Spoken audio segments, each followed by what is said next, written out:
Gitunan karon sa kagamhanan sa dakbayan sa Subo nga ipaubos sa state of calamity ang dapit sa Barangay Binaliw nga naapektuhan sa pagdahili sa pribadong landfill. Niyang report ni Alan Domingo. Bawa na mo!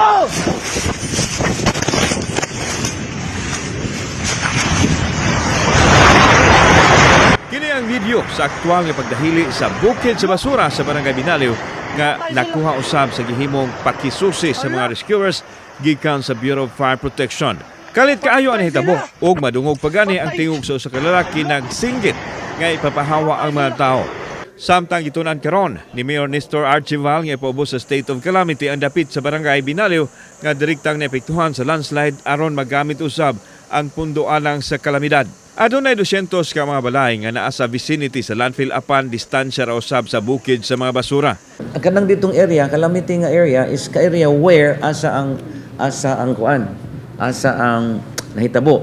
Gihimo usab sa LGU ang tanan aron dili makasinati og krisis sa basura ang dakbayan tungod sa nahitabo sa landfill. Kini ilabi na sa adlaw sa Sinulog nga libuan ka tonelada sa basura ang matigom. Busa ng hangyo karon si Mayor Archival sa Konsolasyon LGU nga tugutang makalabay sa basura sa lungsod sulod sa 30 ka adlaw.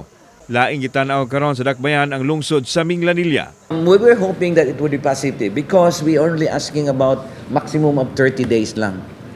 We're asking them for help. Please help us. Kauban si Clover Lumayag, ako si Alan Domingo. Balitang Bisdak.